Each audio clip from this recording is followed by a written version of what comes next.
Hello, this is Dr. Garrett Castleberry, Associate Professor, Program Director of Communication, Media, and Ethics at Mid-America Christian University.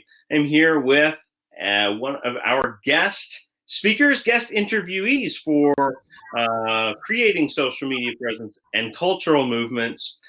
And while we look at an array of topics and themes in this course, our primary objective is to enhance our professional development in the direction of strategic interviewing.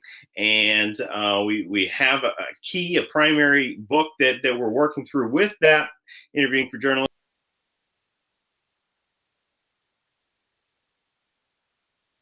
Instead of interviewing far transcends that kind of narrow focus on journalism. And in fact, it's one of the primary skills each of us will continue to utilize, whether we're interviewing for jobs or using that to gather information, perhaps as researchers, as data collectors.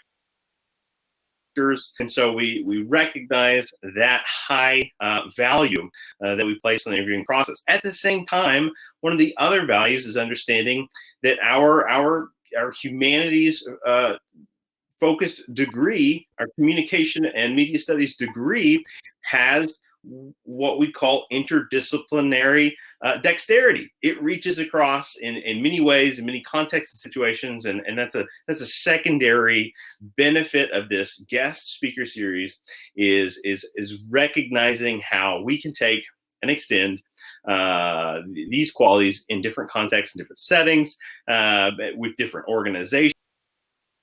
It's boundless, and yet again we have fantastic guests joining us here today. Joining us here, we're crossing not the international date line, but we're crossing ocean borders here, and we're connecting with Jason Didinsky, who is in.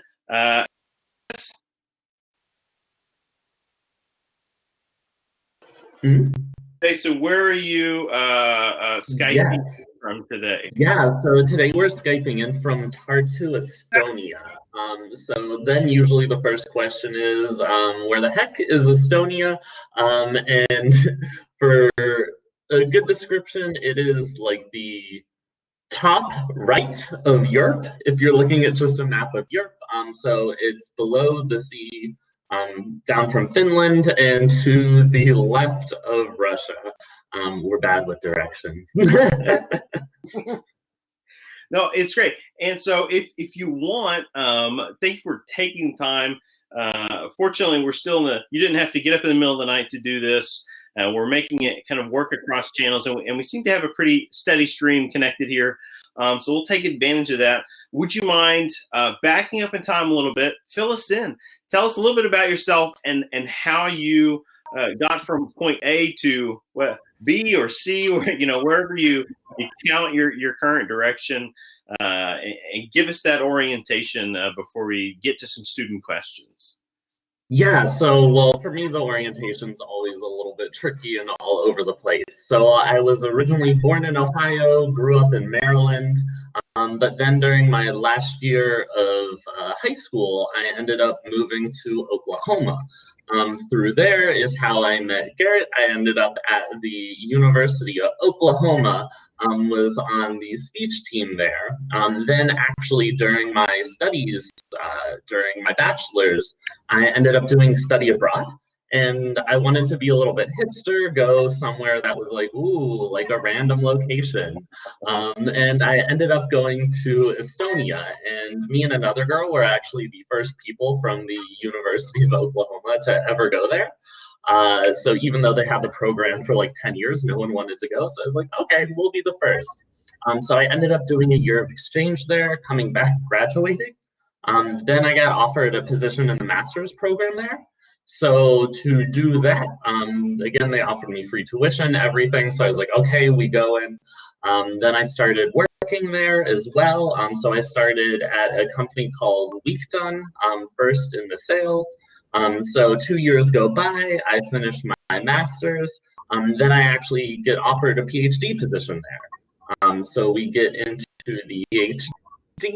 And so now I've actually been in Estonia for 5 years, just doing a lot of things in general. So doing my PhD, working in marketing, and then also doing some like speech stuff and teaching actually a public speaking course here as well, and sometimes doing smaller ones at other universities in Estonia.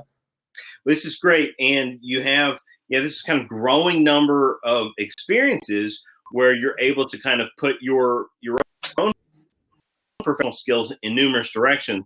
And I love to get into all of this, but let's perhaps allow maybe the student questions to guide which of them we tackle first, if that's all right. And we're in kind of while others may receive or view this exchange asynchronously in their own time, we'll kind of bounce around on our own timeline, because I do think some of the student questions kind of hit maybe reach further back than others, that sort of thing. But I don't think we'll have too much problem navigating that.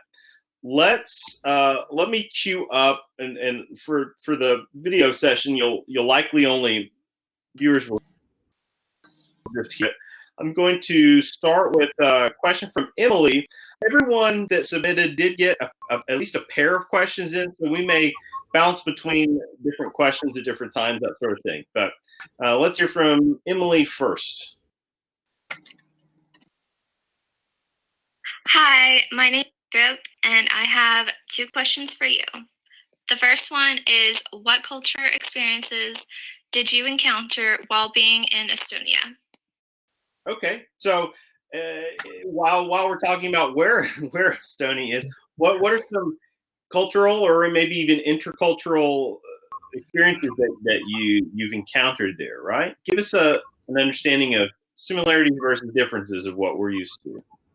Yeah, so this is always a funny one for me, because actually for me, moving from the East Coast to the Midwest in the US was a bigger culture shock than actually ending up in Estonia.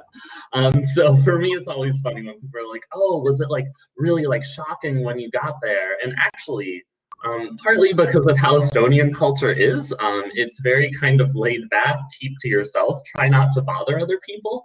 So in a way, coming in as a foreigner, they're like, okay, you go do your own thing, like go do whatever you're gonna do, we'll watch. And you're like, okay. So it's definitely like an interesting cultural experience. One of the things actually is just the kind of general approach to kind of people. So in the US, you know, you're like, hello, how are you? Hi, nice to meet you. And you kind of interact with everyone. For Estonia, one of the main things is actually like to not to try and bother other people. So most people kind of just like sit back, watch you. I remember many times my first year here, I would just be like, oh, you know, talking to a friend at a normal volume, and someone would come up and be like, can you stop screaming? I'm like, oh my God.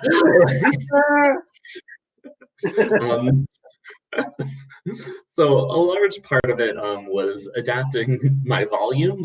Still not under control. I ended up making a lot of Portuguese and Brazilian friends here, so I think I might have gotten louder. But yeah, no, it's definitely like a really interesting experience, because really changing up, going to, you know, a different country, learning the language there, adapting, and kind of being in a more international environment where everyone around you, you know, might have a different native language, be from a different place, kind of puts like a lot of perspective in how you go about things. Because, you know, everyone has different ways of communicating and interacting. So here it's not just Estonians, but also tons of international people. So it really a lot comes down to really being able to communicate with anyone and everyone. And especially like in Europe and other places, really like the international mix changes up a lot. So really it's not just Estonian culture that I had to adapt to, but really like world culture, and going from where, oh, hey, most people are American, to, okay, like everyone is international from a different place, figure it out and make it work. Well, let me interject with a bit of a follow up to that. You know, we may have students well, our campus has a healthy number of international students represented, but we may have students interested in international exchange or travel or opportunities in the future, and definitely we continue to see a kind of movement toward multicultural globalist ideas. many of us anyway. But what was that preparation process like for you? How long did you study the local language before traveling there, or how long did it maybe take for you to feel maybe fluent, confident enough practicing once you were there? Yeah, so in terms of language preparation, we just rolled in. We were like, we gonna figure it out. I have a bachelor's in linguistics, so nothing can stop me. Was quickly stopped. So actually, when I first got to Estonia, I was super, super excited to, kind of like adapt, get into things, master Estonian. I quickly learned within my kind of first semester of taking intensive Estonian courses, Estonian is a hard language. So now I'm reflecting on me complaining in middle school about taking Spanish classes to where now I have to not just conjugate verbs, but conjugate every noun and adjective in 14 different cases. So for me, actually, like language-wise, I was like, ugh. So I ended up doing 2 years of Estonian courses. I got to the sort of level that would be considered intermediate. And then I kind of drifted off there because actually my university and my work are both kind of centrally focused around English language because again, in Europe, it's kind of a lingua franca that's used in a lot of like marketing and also in academia. So I got to the level where I can handle myself in post office and to give directions and things like that. But yeah, no, so I kind of rolled in and kind of went with the adaptation. But I think for Estonia especially, everyone speaks really good English. So you'll have little kids come up to you. You'll be like, oh, like, who are you talking to? And they'll be like, no, it's to whom are you speaking? And I'm like, oh my God, sorry, like grammar check. So it's really interesting to see like actually the level of language and communication that people around the world have. Oh, this is great. I'm trying to recall one of Emily's questions also dealt with what you're describing, which is this process of communication and how it's multidimensional, but how the oral aspect of it has an important role to play. So let me see if I can cue up Emily's other question here. And then the second one is, what inspired you to become a motivational speaker? Okay, so real quickly, part of your background has been cultivating some motivational speaking engagements, and this could tie to some of your earlier experiences, but it sounds like you've kind of forged your own path. Can you talk a little bit about that, what that's been like? Yeah, definitely. So with the sort of realm of doing some like more motivational and public speeches, it's actually been kind of an interesting setup. So partly because again, I have the background of doing kind of the speech and debate. I'm always like, if anyone asks me to speak, I'm like, okay, on it. Um, so I ended up in Estonia getting just kind of asked to speak a lot. I never went out being like, okay, like we gonna do our TED Talks, we gonna set this up, but rather I was just kind of doing my thing. So again, a lot of people were really interested in sort of my research. So I do, the perception of cuteness. So I do a lot with looking at why we find cartoons cute and also ugly animal conservation. So I ended up getting approached by Estonian media a few times where they're like, oh, I heard you did this research. Do you want to talk about it? So I'm like, okay, sure. Like, let's talk about ugly animals. Like, I'm open whenever you need me. And the same thing at work. Actually, my boss was like, hey, I really don't want to give a speech. And you seem like you're always fine talking. So go to this big conference and, talk about marketing or something. I was like, okay. So really, actually, sort of my delving into the world of kind of motivational speaking, in a sense, has just really been a willingness to speak and share messages. So I feel like, especially if you're like, hey, you have a message you want to communicate, you're actively kind of communicating it to people, you'll eventually hit people who are like, hey, do you want to say something? Even kind of like in this situation where it's if you kind of are out there open with messages and people are just like, hey, I heard you want to say something. I'm like, sure.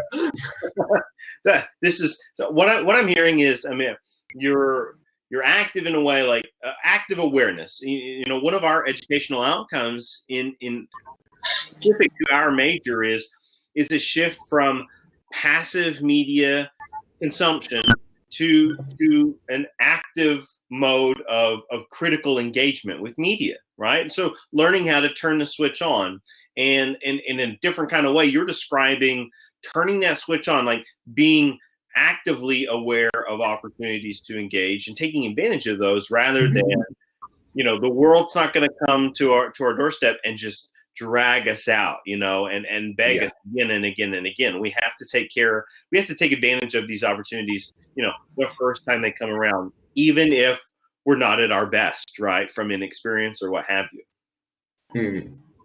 Yeah, no, exactly. So really just kind of like finding those opportunities. And actually that's kind of one of the really interesting things that relates to the cultural question as well. Especially in Estonia, people are really like less active to kind of jump on opportunities that are given to them. In the US culture, again, you have your opportunities and everyone's fighting in kind of like a smaller pool. But here people are kind of modest. They're like, oh, hey, I'm not necessarily qualified, or hey, I don't feel like, now's the time. But especially here with other people aren't being like, hey, oh, I'll do that. Then, they find the person who's kind of willing to be open, willing to take the opportunity to the risk and do things they're not necessarily qualified for, but willing to get qualified and learn in the process. Let me jump over to Kieran, and let's take a question from Kieran real quick. Mr. Dutinsky, how did you prepare yourself for the 3-minute speech competition? Okay, did you get that first one? Yes, was it about the 3-minute speech competition? Yeah. How did you prepare for this 3-minute competition? Maybe you can back up, give us context for what it's about. Yeah, so that's actually a really and then your process. Cool thing. Yeah, it's the 3-minute thesis is basically almost somewhat of a global competition, if anything. So you might have heard of it before, but it's a competition for PhD students to describe their research in 3 minutes. Basically, the idea is to have a kind of popular way to promote their science, promote research, and promote kind of cross-disciplinary studies and perspectives. So I had actually known a bit about it because I watched a lot of 3-minute thesis examples when preparing kind of my public speaking and communicating science course I teach.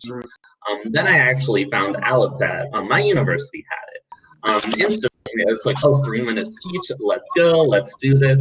And for me, really when I kind of prepare a speech, the really first thing I do is think about, well, one, what is the message I'm trying to get? And second, what am I trying to get the audience to do, to learn from, to take away?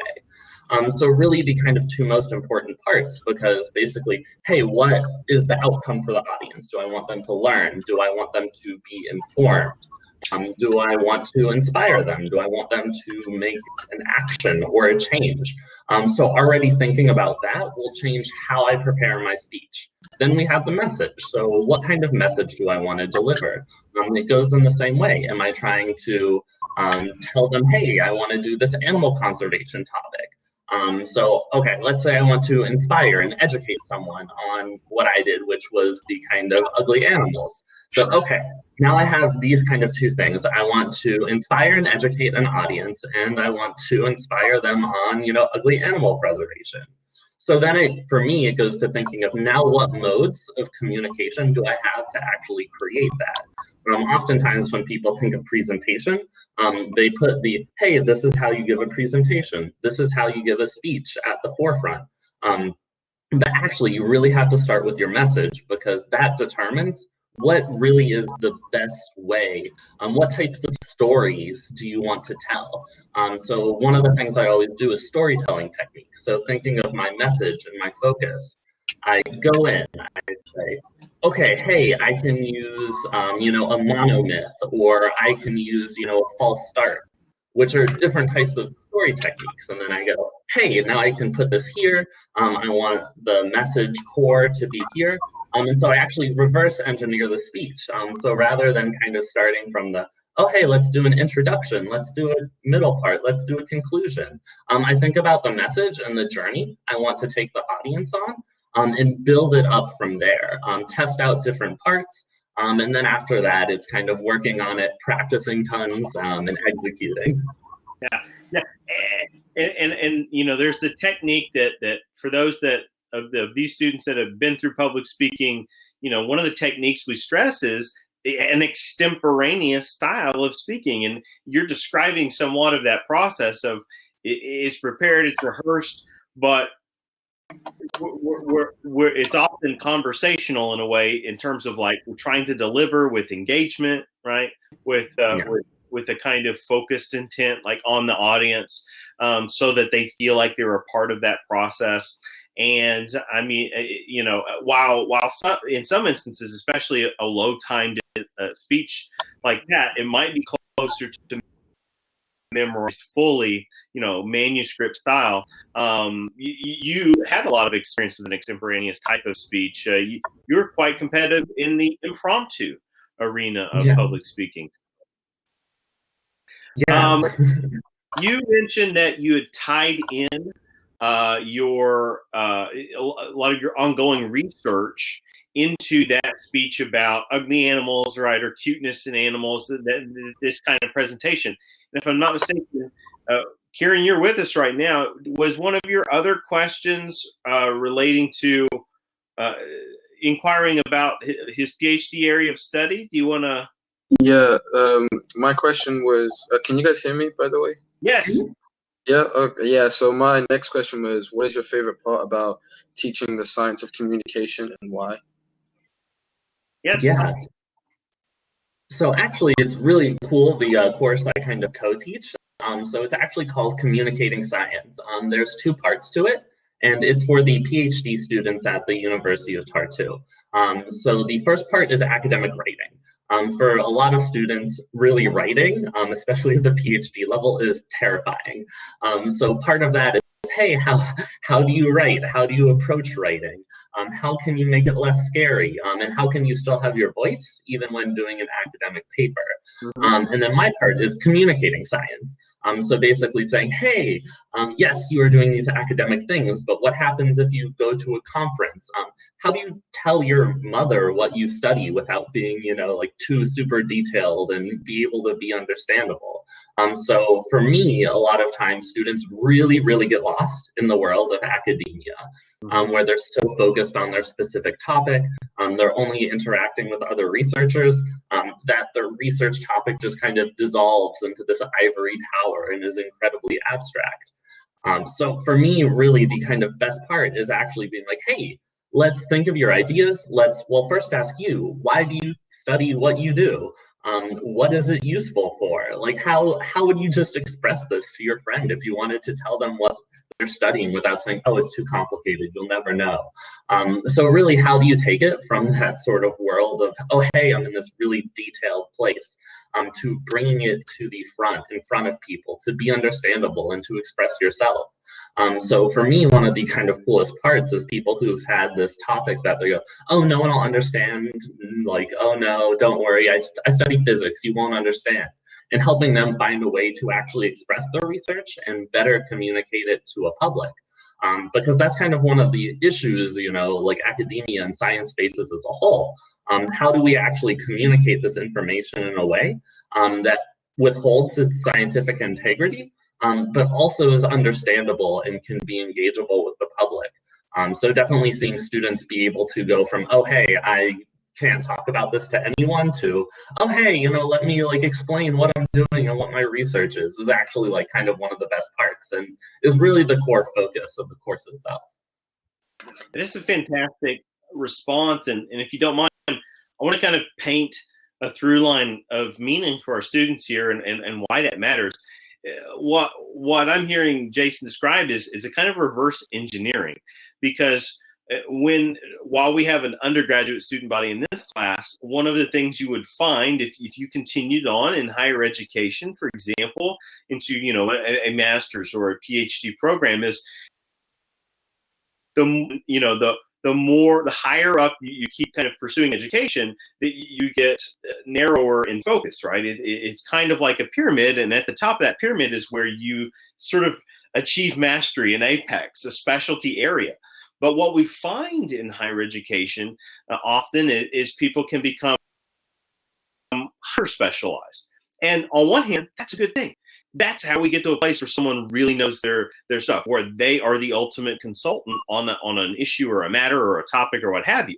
On the other hand, it can't, that world, that echelon of research institutes in academia can become what we call insulated, right? Or insular. And so what ends up happening is people kind of start to, not unlike semiotics, or not unlike, Jason describing these languages, is they start to speak their own kind of language.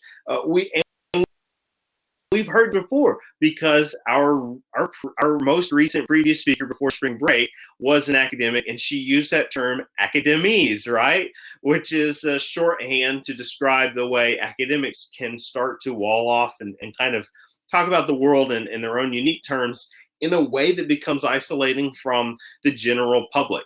What I'm hearing Jason describe, upper level course where you're helping them break back down those boundaries, learn how to translate their own information for a broader audience, and that's that's a through line that connects to our previous speaker as well, Carrie Lynn, because she was talking about her interest in public scholarship, in popular culture scholarship, as something that's more inclusive and inviting to a larger body of audiences and readers and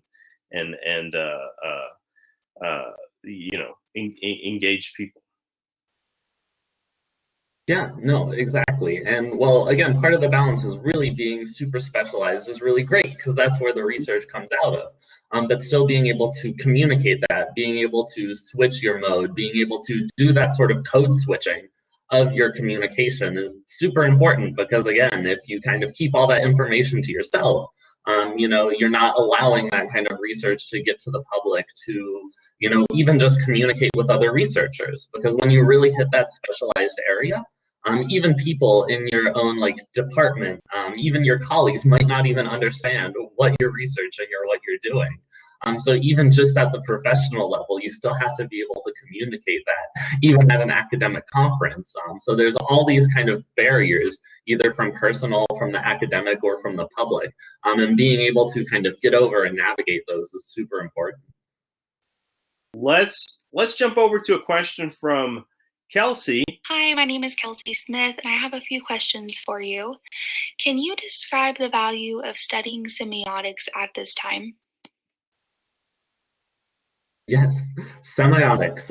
So really oftentimes the very first question that gets asked is, what is semiotics? So really it's the study of kind of signs, of perception, of meaning making. So really it's perceptual worlds, how we understand, how we communicate, how we make meaning between different things. So really at a base level, it's even sort of the step before psychology. It's just how we kind of process, how we interact. It's a really interesting subject where it actually kind of crosses a lot of boundaries.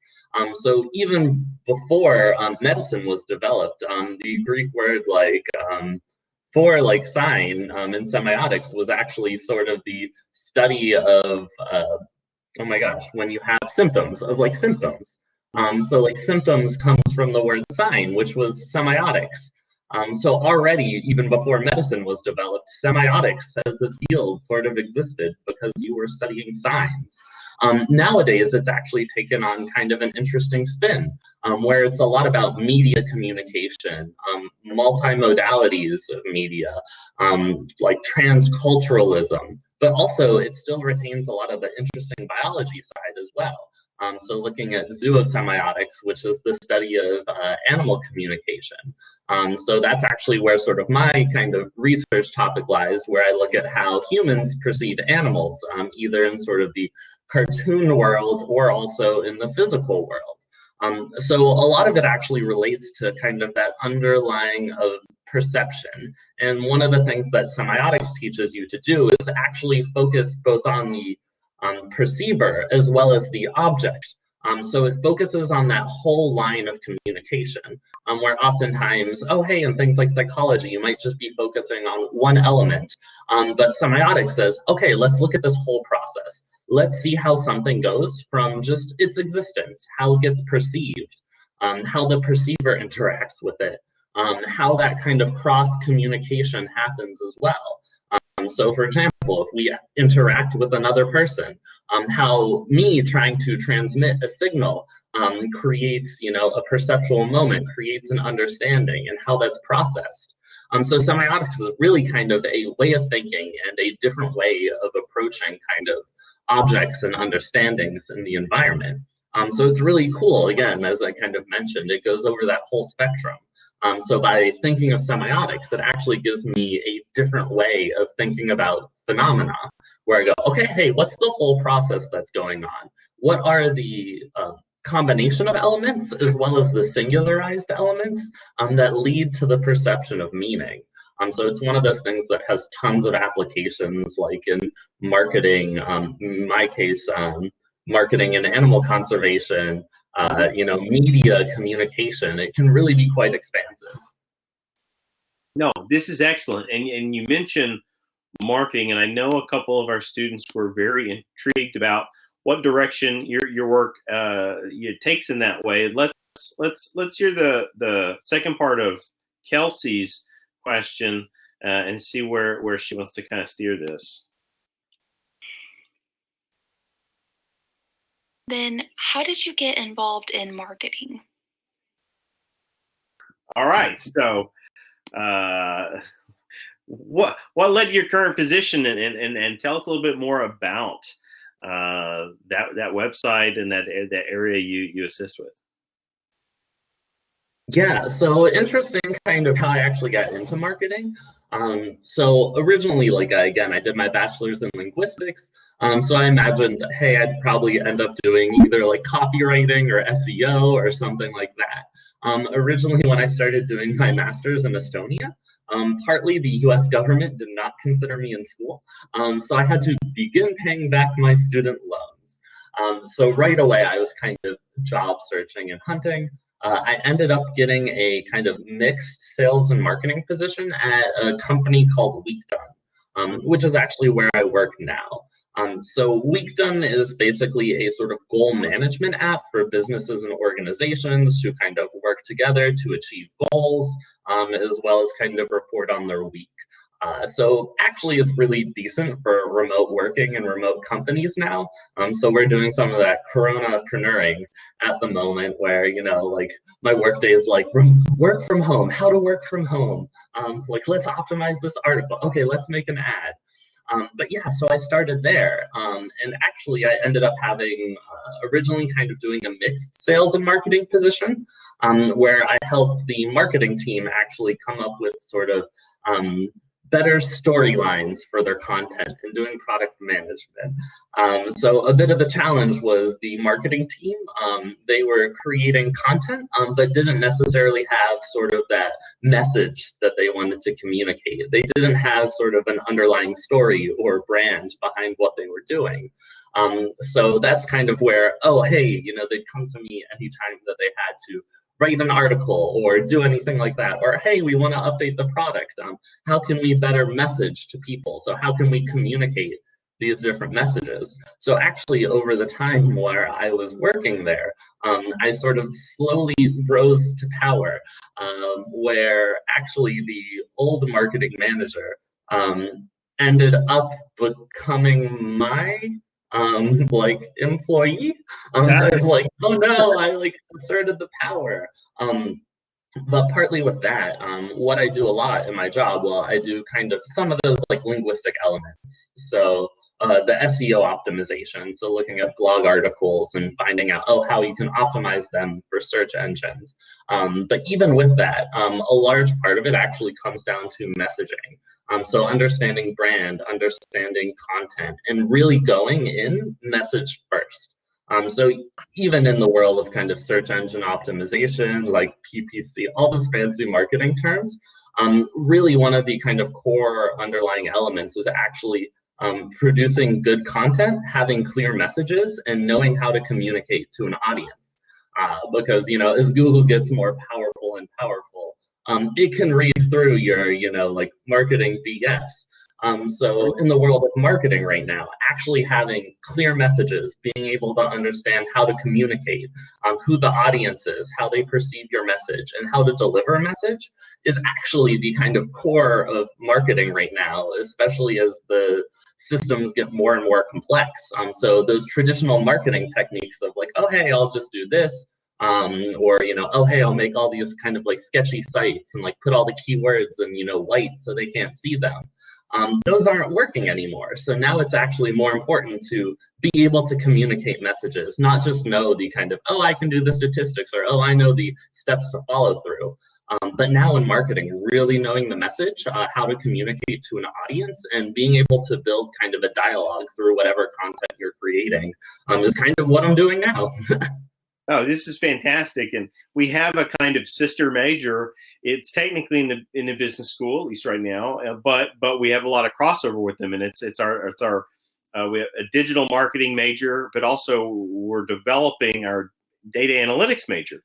And you're describing the need for all three, and you're describing the role of a content creator, a creative executive in certain ways with the tasks that you tackle, but you're also describing that need, that there's that triangulation between those three areas, and we need to be able to kind of not just speak code, but translate between them, but understand their language so that we can maximize our language as content creators, that sort of, so that marketing ideas, campaigns are executed as effectively as possible in an age where messages are fragmented, and the audience is fragmented, so that you have to narrowcast. Yeah, and really that point you brought up of, oh, hey, it's not just looking at the data. So even when you look at the data, you still have to be able to see that story in the data. So if you go, oh, hey, these are the keywords, this is how many, like visitors we've had, this is where they're clicking, things like that. You can do all that, but you still have to be able to look at that information and see, what did they want? What were they trying to do? And how you can then take that data and actually communicate it. So that's even one of the challenges we've had at work at points, where we had people who can do really good data analysis, but they weren't able to actually communicate what that data meant. So they said, hey, the data says this. Okay, now what do we do? And being able to take that next step, being able to tell the story with the data, and then communicate that is really incredibly important. So you do need that sort of data perspective, but also, again, having that sort of, hey, what is the message here? How do we communicate that is really kind of the core thing that goes into, hey, the marketing side, the analytics side. Really, it's all interconnected.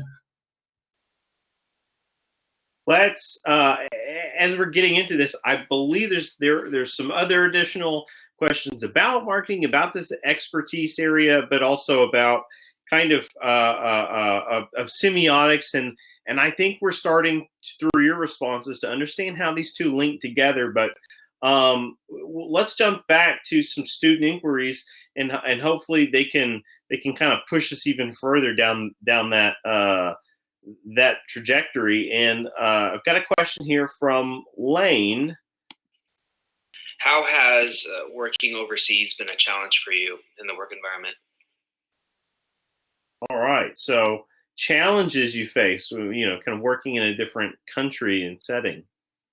Yeah, so that's actually an interesting one, because there's two sides. So one, actually, within Estonia, having international experience is a huge plus.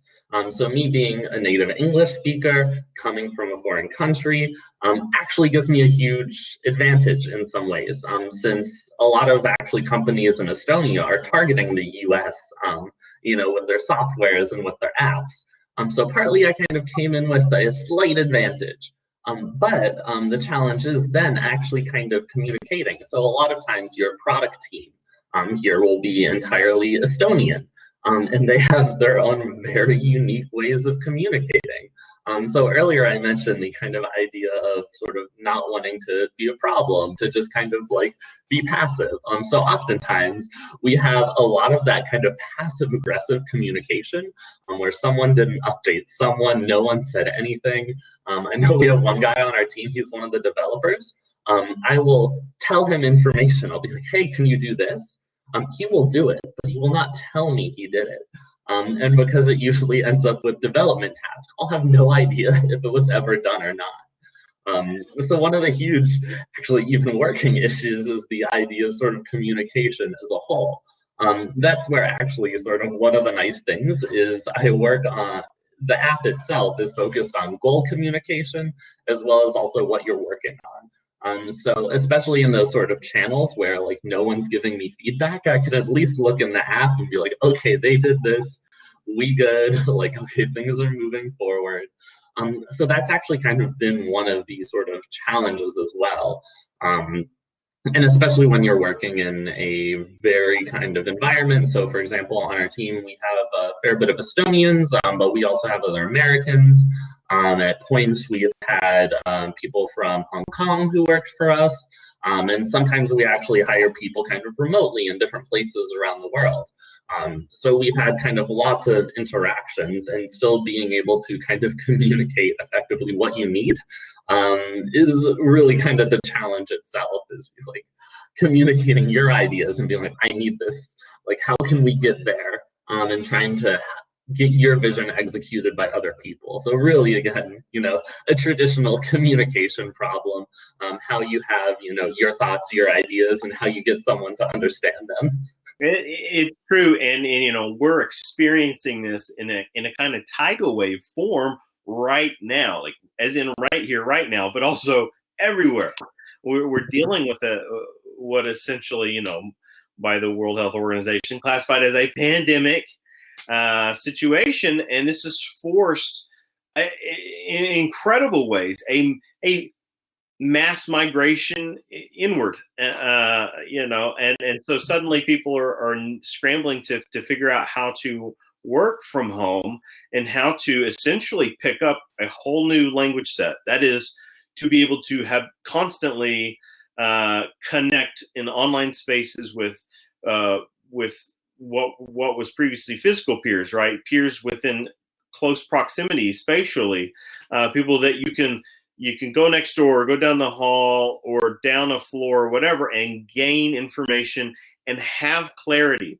In, you know, we use a certain brand of leadership development in various places at MacU, and one of the leadership training slides, which is, I mean, I can pull it from Calm Theory as well, but as well as social psychology. But one of the slides that comes to mind is the power of the medium, right? And how the more distant the mass medium we're communicating in, the higher the likelihood of miscommunication, right? And we see this all the time. This is not new to it, you know. This is how we get into trouble just texting with other people. Is do they understand my sense of humor, right? Am I even the language boundaries of, am I typing in all caps, and what is the broad perception of that versus what was my individual intent there, and how it easily creates miscommunication. So thus the most effective form remains a face-to-face type of encounter, but we're occupying a place where we can't access that as frequently right now. But we also need to navigate channels where we can do the next best thing, just like we're doing right now. Yeah, and actually, like, one of the really big kind of terms relating to all of that that's kind of getting popularized is the idea of asynchronous communication. Yeah. So if you don't have that synchronous communication where, oh, hey, like, for example, right now, for, you know, us in this video call, it's synchronous. You know, we're able to communicate mostly on time with some, like, maybe delay here or there, but mostly synchronous. But for example, for those of you who are kind of watching this later or coming back to it, you're actually getting this information in an asynchronous way. You're getting it later, so you have to be able to think on that. So for example, how can you actually deliver a message that has the same validity and understanding of the current moment? Because again, the context gives the information kind of its coding. So, if we're communicating right one-on-one, face-to-face, there's a certain context, an environment. There's the whole understanding which adds to the message. But so, for example, if you're getting a message at a different time, so for example, in remote work, you're getting those asynchronous messages. How do you actually communicate that in a way that can give the kind of same temporal and contextual understanding of when the message was created? It's the same thing in sort of like, texting and dating and things like that. When you send a message and you get left on read for, a few hours. So, at that moment, oh, hey, that was an important message. I had a lot of interesting information. But now it's getting transmitted in an asynchronous way. And now your original understanding of that message is different. The person's picking up maybe what you meant then. So how do you actually kind of make those communication channels work in the middle? And how do you kind of navigate that when you're used to that synchronous communication? This well said and so accurate. Oh, very accurate. Speaking of our asynchronous engagement, let's jump back to Lane's follow-up question for us and see if it's material we've tackled already, or if there's a new layer we can peel back. Where do you look to stay sharp for marketing ideas? All right, tell us about your creative process. The creative process. I watch a lot of YouTube. So for me, actually, the kind of idea for a marketing process and getting creative actually comes from a lot of my sort of academic research. So that's actually the kind of nice thing, where semiotics is inherently ingrained in the idea of communication and perception. So one of the challenges is with actually kind of traditional marketing and people who do say, oh, hey, I did a marketing major. They actually learn tactics. They learn what others have done and how to, per se, execute that. For me, actually, in studying semiotics, I had to study perception, how people are perceiving different things, how to kind of a narrative or a story is untold. So actually, a lot of kind of my ideas and techniques come from my research and my teaching itself. So for example, in the communicating science course, I was like, okay, I really want to do like storytelling because it's a huge part of speeches. And I go, oh wait, but we can connect this to marketing as well. Because really kind of communicating those messages is the same process. So sort of coming up with those new ideas and staying sharp, a lot actually comes from my research itself. So there's a lot of interconnections there. The same thing is being aware of what people are saying, how people are interacting. So you can really learn these sort of most just by kind of seeing what people are doing online. For example, even before you use, for example, for search engine optimization, you can go straight into the tools. You can, use SEMrush or Ahrefs, to find certain keywords that people are searching. But even just Google searching questions you have and seeing the related things that pop up can be a huge benefit. The same thing as just kind of talking to people. So one of the articles we've actually had a lot of success with has been on dark mode for our software. So, we saw that, oh, hey, a lot of people were talking about dark mode.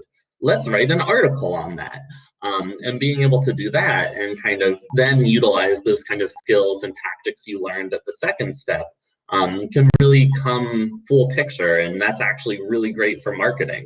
So the first step really is just being aware of communication and the people, what messages people are sending, what information people are looking for, and then capitalizing on that.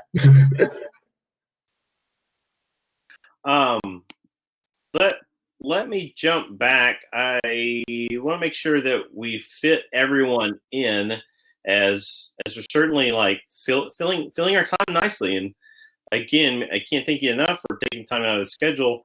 One of the funny things that we have to manage is that despite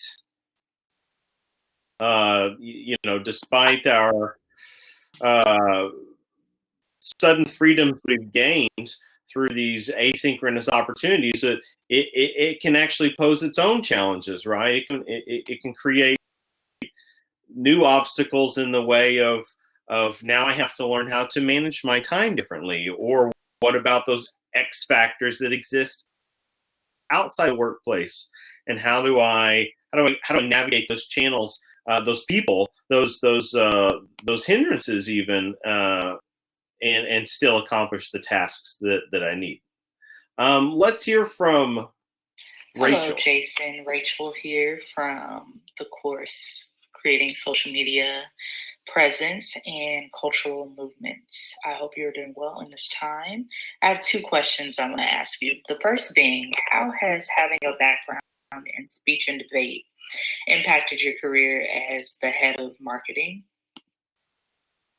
Okay. You want to link this together one more time? You kind of have done this a little bit, but I don't know if we... Yeah. So again, really kind of when we were talking about sort of that extemporaneous speaking idea is really where kind of a lot of that influences. I would say that in kind of approaching speech, really a lot of the kind of skills that I learned throughout that process have been so helpful. Because again, the message you're trying to convey, how you communicate with an audience, so in a way, kind of saying, hey, I'm trying to communicate to an audience, or I'm trying to communicate to a judge, is the same way and same tactics you can use to communicate with people, and to use that in messaging, both in kind of writing, but as well as in speaking. So for example, really one of the, basic kind of like speech understandings is, hey, if your palms are open and upwards, it looks like friendly and approachable, but if they're down, it's aggressive. So just knowing how you are communicating messages physically, as well as through your kind of just overall message, can have like a huge impact. And so one of the important things from speech is being very aware of the messages and the signals you're giving in all aspects. So from vocal tonality to your general message to your body movements, speech practice and doing that competitively has been very critical on that. So in a way, by having to watch horrible videos of myself speaking, I'm more actively aware of kind of how I'm communicating. So in the same way, communicating with other people and communicating with messaging, I was forced to pay attention to how I communicate and forced to pay attention to how others communicate. Then through kind of some trial and error, you're able to see, oh, hey, if I do this kind of style of communication to this type of person, it gets this response. So being critically aware of, hey, this is how I'm communicating, this is how people are perceiving information, is something that kind of speech and competitive speech especially really kind of digs into you. It gets really drilled in there. So then eventually kind of being aware of that and being able to apply it in other settings can be super important, because then you know how to deliver messages more effectively, communicate better, and really just effectively kind of be able to do what you need to do. Mm-hmm, mm-hmm. You know, and certainly something we hear over and over again, a tragically underfunded area, because the skills, right, that it can develop for us is, you know, can just accelerate the quality of a, you know, a candidate, a professional, maybe even the level of empathy in a human. So it's exciting to hear that those skills translate, right? That it's not just, you know, we always think about there's this myth about the division between extracurricular activities, even sports, and then what comes next and what the next thing is. And I think a foundational aspect of that collegiate journey of that, if we're applying it right, if we're quote unquote doing college right, is to begin to understand how one can and does translate to the other, whatever area that is we're involved in. And if we're not involved in an area, why not? Like, and let's get involved in some areas. Rachel has. Oh, go ahead.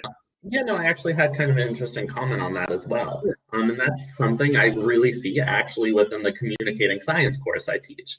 So most of these PhD students didn't get any training in speech or communication or messaging.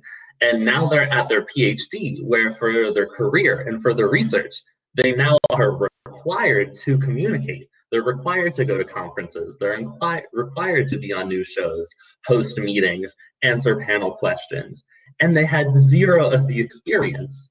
So for many of them, even just like giving a presentation can be traumatizing. They don't know what to do. They don't know how to approach it. And not having those skills, not knowing even just the basics of like, okay, this is just what I need to do to get myself ready, can really be detrimental, because then once they get to this area, they don't have any of the kind of basic communication skills that they actually need. So it's one of those things where it's like, oh, hey, in the educational system, oh, hey, no, that's not that important. But then when they actually get to the career level, okay, now they have to talk to people. Now they have to communicate. Now they have to sell themselves. They have to sell their research, package themselves in a way that make people want and pay attention. There's a huge difference between the people who are able to do that and those who aren't. And it's really crazy because I see it with my PhD students where I'm like, do you know how to speak? Like step one. Yeah, the description you're giving us and this kind of case study example could not resonate more right now.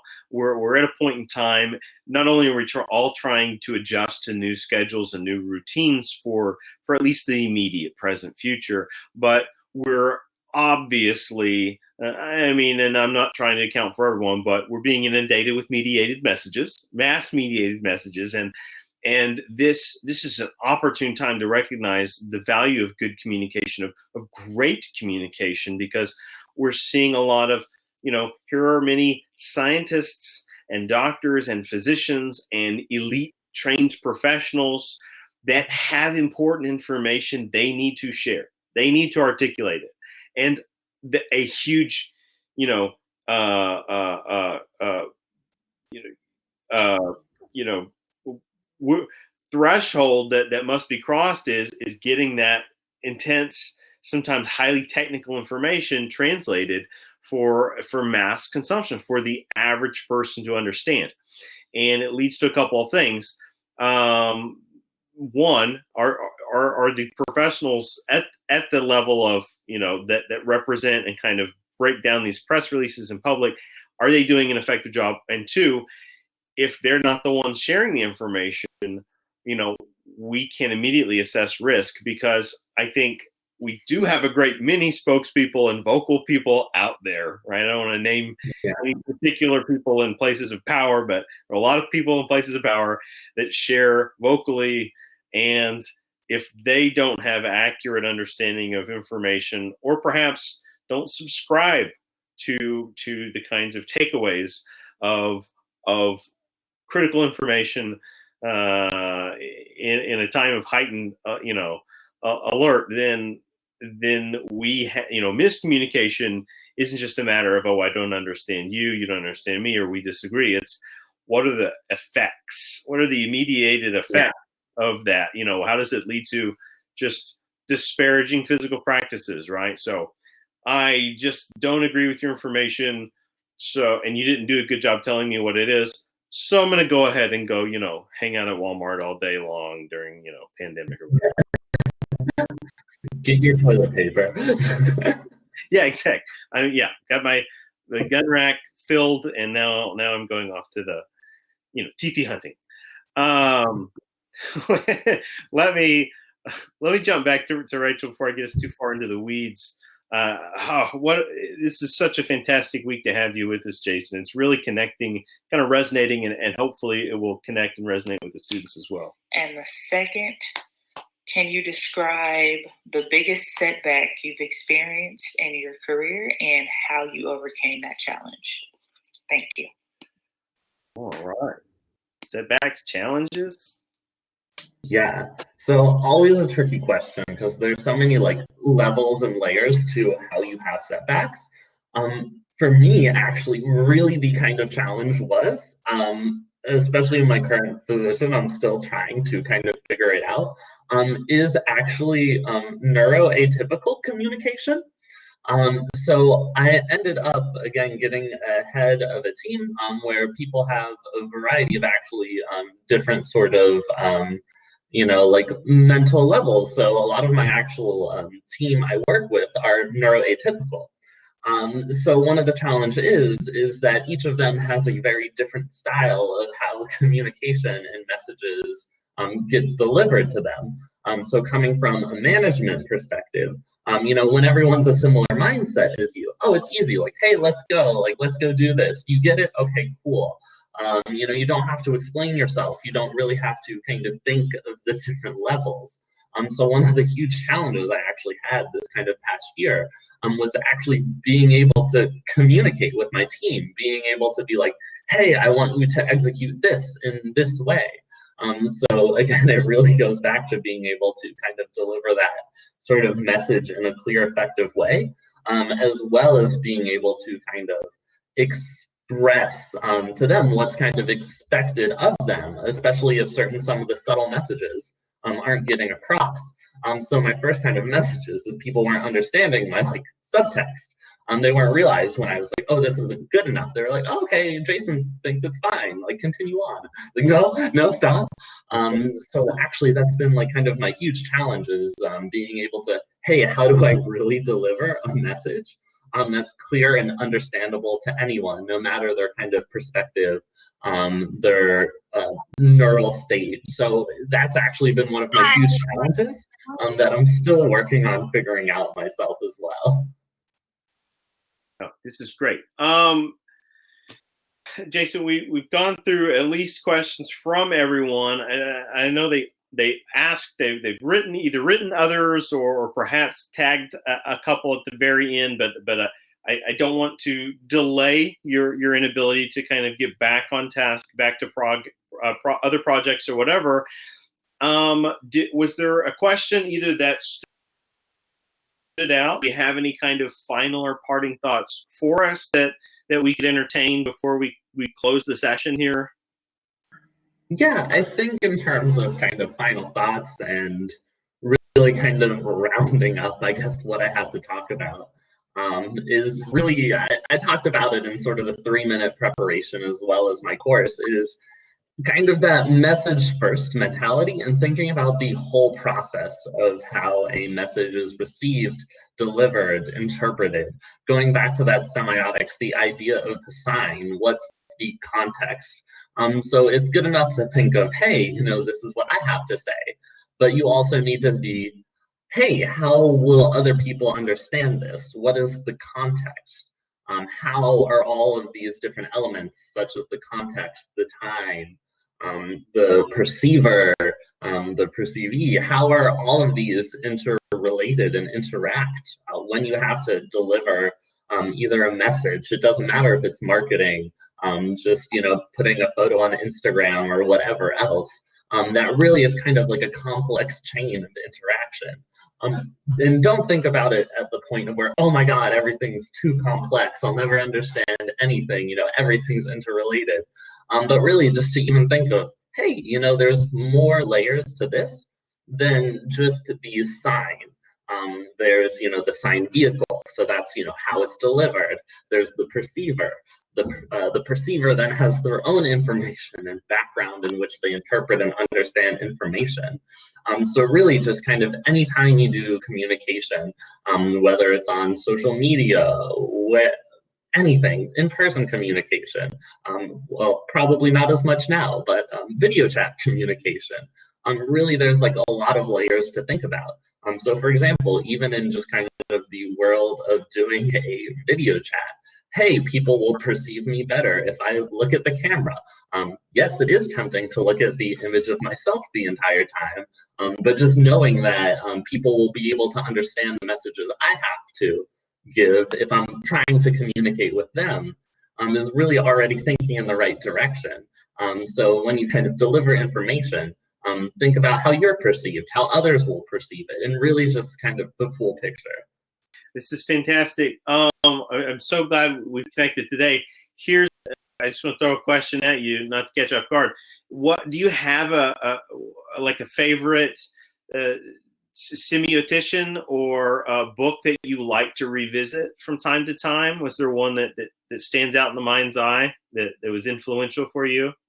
Yeah, so for semiotics, it's really funny because it's the one that I probably hated the most during my master's, where it's Jacob von Uexküll. I think it's kind of like a stroll through nature or something like that. But Jacob von Uexküll is a Baltic German semiotician, and he had this idea called Umwelt, which for him, it was the idea of one's perceptual world. So the idea of Umwelt was used to describe, oh, hey, how perceivers who are more similar to each other perceive the world in more similar ways. So he mainly used it to refer to animal species. So for example, humans will understand messages that humans deliver more effectively. But in the same way, mammals will better understand a similar message than a person and an insect.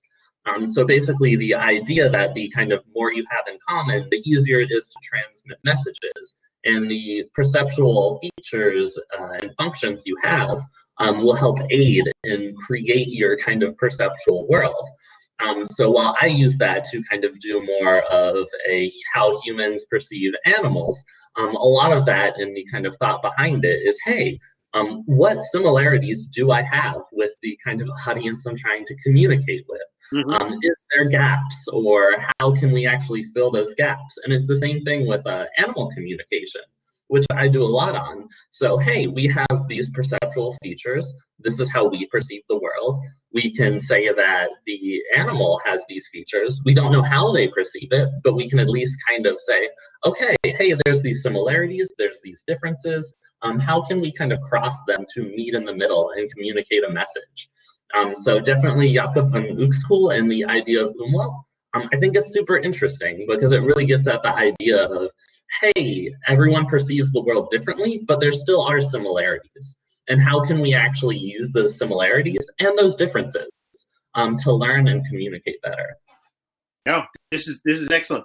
Semiotics is an area we broadly introduce to students within the context of media studies, and certainly it's exciting when students kind of catch fire to it. But that's my bias speaking. I love that you've been able to study it.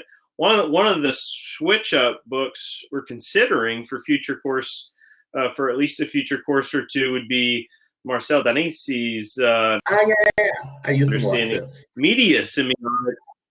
As he's just a great writer at that undergraduate level. I think it's very fluid. He's a good translation. Hey, for those of you that love fiction and but still like to hang out with the intelligentsia, here's a classic: Umberto Eco's The Rose. Right? It's a kind of a medieval whodunit, but he's using his life body of semiotics to tell a kind of